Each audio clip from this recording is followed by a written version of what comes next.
ఇది నేనేదో మాట్లాడి పార్టీ బండారం బయట పెడుతున్నాను. నో, మీరు అపాయింట్ చేసినప్పుడే నీ బండారం బయట పెట్టుకున్నారు. అందరికీ తెలుసు. చుట్టుపక్క వామపక్షాలు, చుట్టుపక్కల ఉన్న మిత్రపక్షాలు, చుట్టుపక్కల ఉన్న ఆపోజిషన్ వాళ్ళు అందరూ చూస్తారండి. రాజకీయాల్లో రహస్యాలు ఉండవు. సో ఒక అపాయింట్మెంట్ జరిగింది అని అంటే 10 మంది. ఎందుకని కాంగ్రెస్ పార్టీ కోసం పనిచేయలేదా? లేదండి, ఏ పూట కాంగ్రెస్ పార్టీకి పనిచేయలేదు. నేను ఓపెన్గా చెప్తాను. మీరు ఒక్క బహిరంగ సభ ఆయన పెట్టి వేలాది మంది వచ్చింది చూపెట్టని నేను చూపిస్తాను. మేము పవర్లో లేనప్పుడు నేను పెట్టి చూపించింది నేను చూపిస్తాను. నేను నా కోసం అడగలేదే, నేను నా కోసం అడగటం లేదు, నా చుట్టం కోసం అడగటం లేదు. నేను అడుగుతా ఉండేది న్యాయం కోసం. నువ్వు ఆయనకి ఇస్తున్నావు, వెరీ గుడ్, ఇవ్వు. On what basis you have given him? ఇతరులు జైలుకి వెళ్ళి వాళ్ళ కుటుంబాల్ని మర్డర్లు చేసి వాళ్ళను నానా ఇబ్బందులు పెట్టి పనులు చేసిన వాళ్ళందరూ పనికిరాలి. అంటే మీరు ప్రపోజ్ చేసిన క్యాండిడేట్కు ఇవ్వకుండా ఇంకా వేరే వాళ్ళకి ఇచ్చున్నా బాగుండేది అంటారు? ఎవరికైనా ఇవ్వండి, క్వాలిఫైడ్ మనిషికి ఇవ్వండి. సలహాలు మేము అందరం ఇస్తాం, సహజం. అది అందరము చెప్తాము పార్టీకి ఇది బెటర్. కానీ పార్టీ మీరు అడిగిన వాళ్ళకి ఎంపీ టికెట్ ఇచ్చింది వీళ్ళందరికీ. పొంగులేటి తన బ్రదర్కి అడిగారు, తుమ్మల తన సన్కి అడిగారు అన్నారు, బట్టి తన వైఫ్కి అడిగారు. వీళ్ళందరినీ కాదని కదండి. ఇది అదేంటి ఏంటి కోతి కొట్టుకుంటే పిల్లి వచ్చి ఎత్తుకుపోయిందో ఏదో సామెత ఉంది చూడ. అట్లా వాళ్ళందరినీ వద్దని చెప్పి ఇంకోరిని తెచ్చాము, అంతేగాని that's nothing to do with it. అది సురేందర్ రెడ్డి గారు has been old Congress man. కార్యకర్తలు అప్పటికే విసిగించిపోయారు. నిన్న కాక మొన్న 10 ఏళ్ళు మేము వీళ్ళందరితో పోరాడి మా మీద అడ్డగోలు కేసులు పెట్టి అన్నీ చేసిన వాళ్ళని తీసుకొచ్చి నెత్తిన కిరీటాలు పెట్టి మీరు మంత్రులు చేశారు మేడం. మళ్ళీ ఇంకో క్యాండిడేట్ బయటోడానంటే మేము ఎవరం పని చేయం, మేము ఇంట్లో పడుకుంటామని చెప్పి ఓపెన్గా చెప్పారు. ఓకే. సో అందుకని నేను అన్నా ఓకే, అట్లయితే ఆయన పాత క్యాండిడేట్ సురేందర్ రెడ్డి గారు సీనియర్ మ్యాన్, వాళ్ళ అబ్బాయి, వాళ్ళు అక్కడ భూములు కేటాయించారు. మా కరెంట్ ఎంఆర్ఓ ఆర్డీఓ ఆఫీసులు కూడా వాళ్ళు దానాలు చేసిన భూములపైనే. And every one was happy. ఒక న్యూట్రల్ క్యాండిడేట్, పాత కాంగ్రెస్ మెయిన్ పట్టుదల అది. సో పాత కాంగ్రెస్ వచ్చారు, లోకల్ ఒక విధంగా. లోకల్ కాంగ్రెస్ అంటే ఇప్పుడు మీ జిల్లాలో మొదటి నుంచి కాంగ్రెస్లో ఉందంటే బట్టి ఒక్కళ్ళే. మరి పొంగులేటి అయినా తర్వాత తుమ్మల నాగేశ్వరరావు అయినా వేరే పార్టీ నుంచి వచ్చారు. వాళ్ళు అప్పుడే వచ్చారు, వాళ్ళు అపాయింట్ చేసిన చైర్మన్లు అప్పుడే వచ్చారు అందరూ. మరి నా దగ్గర నా ముస్తఫా ఉన్నాడండి, వాడి మీద బీఆర్ఎస్ వాళ్ళు పువ్వాడ అజయ్ ఆయన మీద కేసు పెట్టాడు. ఫాల్స్ ఫేక్ పీడీ కేసు పెట్టారు. అర్ధరాత్రి వేళ వాళ్ళని అరెస్ట్ చేసి తీసుకెళ్ళిపోయి చంచల్గూడ జైల్లో 8 నెలలు పెట్టారు. Why you didn't give Mustafa any post? నేను అడుగుతూ ఉండేది అది. నువ్వు ఈ పోస్టా ఆ పోస్టా తర్వాత మాట. నువ్వు ముస్తఫాకి ఎందుకు పోస్టు ఇవ్వలేదు? ఏ విధంగా తను డిస్క్వాలిఫై? రేవంత్ రెడ్డి దగ్గర దృష్టికి తీసుకెళ్లారా? అన్నీ తెలుసు ఆయనకి. నేను 2-3 సార్లు ఇచ్చాను పేపర్స్, ఆయన చేతిలోనే ఇచ్చాను. సో కాబట్టి నేను అడుగుతా. ఎన్నికల ముందు నాకు గుర్తుంది రేవంత్ రెడ్డికి అవుట్ రైట్ గా సపోర్ట్ చేసింది రేణుకా చౌదరి. ఖమ్మం అసలు పిసిసి అధ్యక్షుడు ఉండగా రానివ్వలే కదా? రానివ్వలేదు. 2 సంవత్సరాలు రాలే కదా? అవును, వద్దు మా జిల్లాకు వద్దని చెప్పారు. అంటే ఒక పెద్ద మనిషి నేను ఉన్నాను కదా, ఇంకెవరైనా ఎందుకు? సిఎల్పి లీడర్ నేనే ఉన్నాను కాబట్టి అది చాలే అని అనుకున్నారు. కానీ కాంగ్రెస్ చట్టంలో మాకు PCC is more powerful than CM. కాబట్టి ఒక పీసీసీ ఒక జిల్లాకి రాలేకపోవటం it's bit of a joke. And కొంతమంది మమ్మల్ని కూడా తక్కువ అంచనా వేస్తారు, ఆడవాళ్ళు వీళ్ళు ఏం చేస్తారని చేసి చూపించాం. రేణుకా చౌదరిని తక్కువ అంచనా వేసేవాళ్ళు కూడా ఉన్నారా? ఒప్పో, బుద్ధి తక్కువ వాళ్ళు ఉంటారు కదా, వాళ్ళు అట్లా వేసుకుంటూ పోతారు. నాది కూడా మోటస్ ఆపరెంటీ అలాంటిది. నేను ఇదేదో ఆమె చాలా లైట్గా తీసుకుందని అనుకుంటారు. సావు దెబ్బ చల్లగా పడుతుంది. సో అప్పుడు నాకు గుర్తుంది, అటు పిసిసి ప్రెసిడెంట్గా రాకపోతే మీరు తొలిసారి తీసుకొచ్చి అక్కడ మంచిర్యాలలో బట్టి సీఎం అంటే మీరు ఖమ్మంలో రేవంత్ సీఎం అని మీరు అనిపించారు కింద ఉండి. నేను అనిపించదు కానీ ప్రజలు కోరారు. మీరు ఆ స్టేజ్ మీద ఆ వెహికల్ మీద కూడా ఎక్కలేదు, కింద ప్రజలతో ఉన్నారు. నేను ఎప్పుడు ప్రజలతో ఉన్న మనిషిని కాబట్టి నేను పనికి మాలినోళ్ళు, పెళ్ళాం ఓటు వేయని మనుషులు వాళ్ళందరూ కూడా బస్సు ఎక్కుతారు.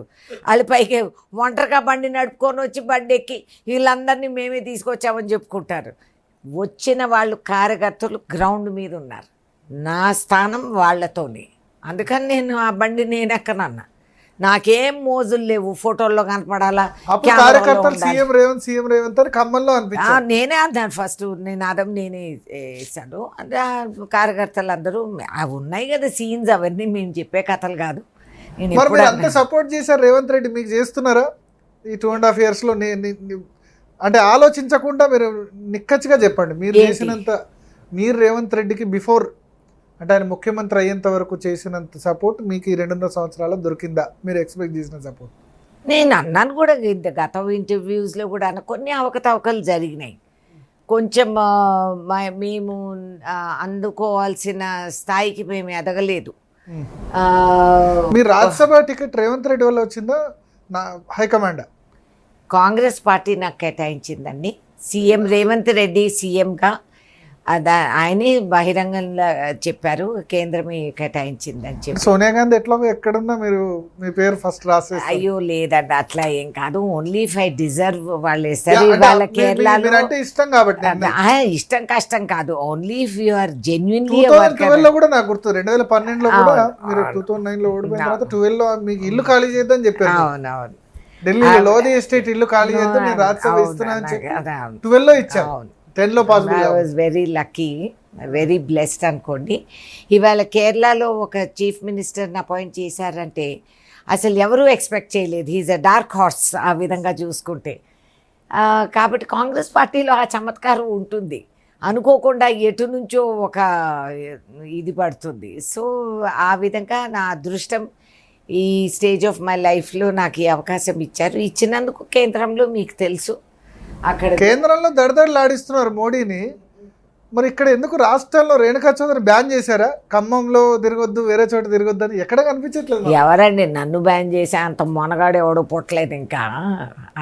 ఆ పిచ్చి భ్రమల్లో ఎవడన్నా ఉంటే ఆ తెక్క తొందరగానే వదిలిస్తారు. నేను అవన్నీ బ్యాను గీను కాదు, వీళ్ళని చేయనివ్వండి పనులు. గతంలో అంటే ఖమ్మంలో నాకు ఎమ్మెల్యేస్ లేరు. అవును, కాబట్టి నేను I had to fulfil lot of other. మీరు 99 2004లో ఎంపీ ఉన్నప్పుడు ఒకళ్ళిద్దరు ఎమ్మెల్యేలే కాంగ్రెస్, అంతే ఒకళ్ళిద్దరు. 10కి ఇప్పుడు 10కి 9 మంది ఎమ్మెల్యేలు ఉన్నారు. కాబట్టి మీరు సో వాళ్ళని చెయ్యాలి కదండి పనులు. లెట్ దెమ్ డూ వర్క్, వాళ్ళు చెయ్యాలి. వాళ్ళు చేయకపోతే అప్పుడు నేను దిగుతా. కాకపోతే they are all very nice boys, వాళ్ళు చేసుకుంటున్నారు. అదేవిధంగా నేను అక్కడక్కడ I still go and I still do. పని ఉంది చెయ్యాలని అనుకుంటే బోల్డ్. ఇప్పుడు మాకు 18 వాడలు ఉన్నాయి, వాళ్ళ ఫారెస్ట్ ల్యాండ్లో వాళ్ళు ఉంటున్నారు. మరి వాళ్ళకి ఆధార్ కార్డులు ఇచ్చాము, కానీ we are not giving them water and electricity. కారు చీకట్లో దోమలు దీనికి పిల్లలు గురయ్యి చదువులు చెడిపోయి, సో అట్లాంటివన్నీ నేను టేకప్ చేసుకుంటాను. So that I can help. నా ఎంపీ ల్యాట్ ఫండ్స్ కూడా ఉన్నాయి, అక్కడ మనం సోలార్ లైట్లు వేయొచ్చు, కనీసం వాళ్ళకి అది అనుకూలంగా. I'm requesting. రేణుకా చౌదరి దేశం అంతా తిరుగుతున్నారు కానీ రాష్ట్రంలో తెలంగాణలో మాత్రం ఎక్కువ తిరగట్లా. మన మున్సిపల్ ఎలక్షన్స్ అయినా, జూబ్లీ హిల్స్ ఎలక్షన్స్ అయినా నన్ను ఎవరూ పిలవలేదు, నా అవసరం లేదు. సో చేసుకుంటున్నారు, చేసుకొని నా పాత్ర ఉండేది కేంద్రంలోని. So I will be there. ఇక్కడ నాకు అవసరం ఉన్నప్పుడు ఇక్కడ తిరుగుదాము. నాకంటే గొప్ప మిమ్మల్ని ఎందుకు పిలవట్లేదు? అంటే అవసరమే లేదు, అందరూ హీరోలే కదా మాకు. మాకు బోల్డ్ అంత గ్యాలక్సీ ఆఫ్ స్టార్స్ ఉన్నారు, మా అవసరం ఏముందండి? After all I'm a women. ఇంకా చాలా మంది ఉన్నారు పెద్ద అంటే ఫైర్ బ్రాండ్ కదా రేణుకా చౌదరి. హేమీలు అందరూ ఉన్నారు కదా, వాళ్ళందరూ తిరిగేసి వేసేసి వెరీ గుడ్, మంచిదే కదా. They should work. నా పాత్ర. ఇప్పుడు నెక్స్ట్ ఖమ్మం కార్పొరేషన్ ఎలక్షన్స్ ఉన్నాయి, ఏప్రిల్ మేలో జరగాలి కదా, అప్పుడైనా పోతారా పోరా? Of course I will go. అది జిల్లా, నేను శాశ్వతంగా ఆ జిల్లాకు ఆడబెట్టుగా నేను ఉన్నదాన్ని. నేను అడిగేది కొన్ని క్వశ్చన్స్ మాత్రమే. మీరు కేటాయించిన బాధ్యత ఎవరెవరికి పోస్టులు ఇచ్చారో, హౌ ఆర్ దే క్వాలిఫైడ్ నాకు చెప్పండి. ఇది నేను అడిగే రహస్యం కాదు కదా. బహిరంగంగా మీరు పేపర్లు ప్రింట్ చేసి నోటీసులు ఇచ్చారు, అందరూ చదివారు. ప్రతిపక్ష నాయకులు చదివారు, లోకల్ వాళ్ళు చదివారు, అందరూ చదివారు. అందరూ అదే సవాల్ అడుగుతున్నారు, వీళ్ళు ఎవరు మేడం అని. 18 ఏళ్లగా ఎవడు అడ్రస్ లేని అదవల్ని తీసుకొచ్చి మేము పోస్టులు ఇస్తే పార్టీ నాశనం అవ్వదా? మీరు మరి మీనాక్షి నటరాజన్ దృష్టికి, మహేష్ కుమార్ గౌడ్ దృష్టికి, రేవంత్ రెడ్డి దృష్టికి తీసుకెళ్లారు? అవును, of course I have taken all. ఏమన్నారు మరి వాళ్ళు? నేను స్టెప్స్, ఇప్పుడు వాళ్ళు యాక్షన్ తీసుకుంటారు. They have to know. లేకపోతే మీరు పదవుల్లో ఎందుకు ఉన్నట్లు? ఇప్పుడు నేను ఈ మాత్రం నేను తీసుకురాకపోతే, నేను మీ దృష్టికి తీసుకురాకపోతే ఐఎమ్ ఆల్సో ఫెయిలియర్. నాకు అలవాటు లేదు ఫెయిలియర్గా ఉండటం. నేను అడిగేది only logical questions. Who are these people? Okay. ఏ విధంగా అంటే ఎవరు కాంగ్రెస్- రికమెండ్ చేశారు నాకు? I want those facts.